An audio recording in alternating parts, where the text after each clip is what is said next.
Good day, and welcome to Zoyols News. I'm Michael Reed. President Donald Trump's proposed Ballroom project is facing another hurdle after a fresh legal setback cast further doubt over its future. The development could complicate plans for the project as legal challenges continue to raise questions about how and whether construction can move forward. I'm Michael Reed. The news begins now. The likelihood that we have a hole in the ground because of political realities, not because of construction realities, is very high through the end of his term, said Greg Werkheiser, a historic preservationist and lawyer who was embroiled in a separate lawsuit with the White House over another Trump pursuit, an effort to the nearby Eisenhower Executive Office building. Paint the Ballroom, like many of around Washington, D.C., is unpopular with the public. But it's a major priority for the president, who has championed it at every opportunity and been involved in design details big and small. Trump's construction projects, the entire complex, military and all, is largely built, fabricated, and paid for.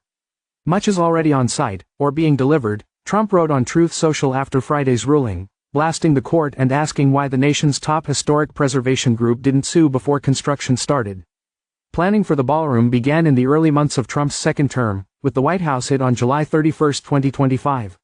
Formally announcing the announcement made no mention of demolishing the East Wing, which for decades served as headquarters for first ladies and their staff, nor did it frame the project as a national security imperative, an argument Trump didn't begin making until February 2026. In late October 2025, the East Wing was raised and workers began a months-long excavation effort resulting in a very large hole in the ground. The National Trust for Historic Preservation launched a legal challenge in December. In late February 2026, crews began work on the foundation, filling in that hole with the below-ground portion of the building, which will house aimed at modernizing aging underground infrastructure. Highly secretive underground bunker complex so far, according to analysis of photos and floor plans, the above-ground construction of the ballroom has been limited to pouring heavily reinforced concrete columns, walls and floors. The areas where the concrete frame has been completed include new offices for the First Lady, some of the kitchen and some entry halls. Above the ground floor, crews have built 4 towering walls, almost to the planned height of the building, and begun assembling formwork to pour the floor of the actual ballroom. Construction has progressed at a rapid pace, but the new structure isn't close to being occupable. As the scope of the project has evolved, so has the price tag. The ballroom was initially introduced at approximately $200 million. With Trump emphasizing it would be privately paid for as the cost ticked up to $300 and then $400 million. Then this spring, Senate Republicans requested $1 billion that would go, in part, toward security related to the project, although that effort ultimately failed, with some in Trump's own party of funding a ballroom while Americans are struggling. The funding picture became more complicated when a project summary, obtained in June, estimated its price at $600 million, more than half of which would come from taxpayers. Worried about the optics, the Washington Post, the crux of the legal challenge isn't the 90,000 square foot structure, its placement atop the South Lawn, or even the 2025 demolition of the historic East Wing. Instead, it's the processes Trump ignored along the way, bypassing congressional approval and breaking ground before required reviews and assessments were completed. The president maintains the project isn't subject to any oversight, but it's become mired in a complicated legal battle without a clear resolution ahead. This state of uncertainty, Werkheiser, illustrates that the morass he's gotten himself into with all these projects. It's not that he can't do them. It's just that he refuses to do them legally, and that makes it that much more difficult for him to execute them than they would be if he just followed the rules in the first place. On Friday, the appeals court said Trump must stop construction until Congress approves the project, but the judges paused their ruling for 2 weeks so the administration could have a chance to appeal to the Supreme Court, which Trump vowed to do immediately. Once that request is in, the justices will have to decide whether they will let the lower court ruling take effect for now. Separately, the Supreme Court will also have to decide whether it will review the lower court ruling against the project at all. Should the justices take up the case, recent divisions within the court's conservative supermajority suggest that a win for Trump isn't guaranteed. Some White House officials have questioned what will happen if the Supreme Court declines to take up the case, but the overall sentiment from top legal advisors is that the administration is well positioned to win the case and it's not time to be concerned yet, according to a person familiar with the matter.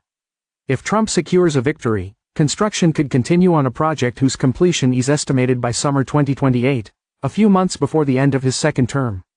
It's also possible that the court finds Trump must secure congressional approval before the project can resume, which would set up a major political test for the president's party.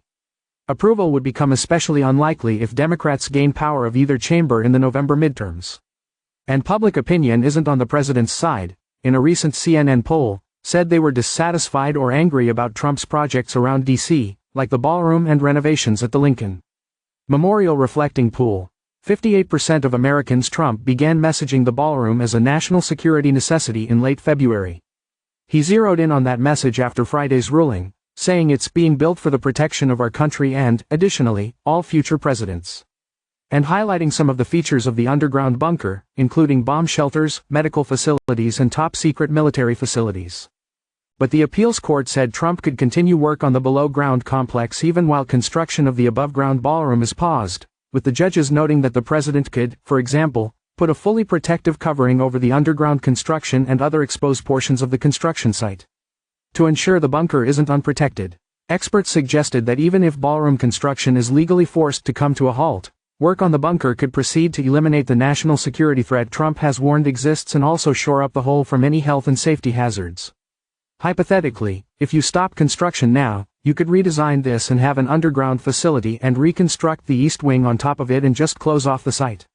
There are other alternatives beyond completing the ballroom, said Brian Clark Green, an architectural historian who previously served on the National Capital Planning Commission, one of the review boards that the ballroom in April after being stacked with Trump loyalists. Approved. Trump, a former real estate developer, has made construction his second job as president, one he believes is part of his legacy, sources familiar with his thinking have said. The thing I do best in life is build, he told reporters during a May field trip to observe the ballroom construction. The president lashed out at the appeals court repeatedly on Friday, underscoring the personal stakes as he cast the ruling as a national disgrace and horrendous, politically motivated, and unlawful. But in Friday's majority opinion, D.C. Circuit Court judges Patricia Millett, an appointee of former President Barack Obama, and Brad Garcia, an appointee of former President Joe Biden, placed the blame squarely on Trump. Any risk caused by the construction project and its multi-year timetable is overwhelmingly a problem of the defendant's own creation, they wrote. The judges continued. The defendants unilaterally and likely without lawful authority destroyed a large portion of the White House structure and dug an open pit in its place. Then, after commencing a lengthy construction project, they publicly announced to the world the vulnerabilities that self-chosen endeavor has created.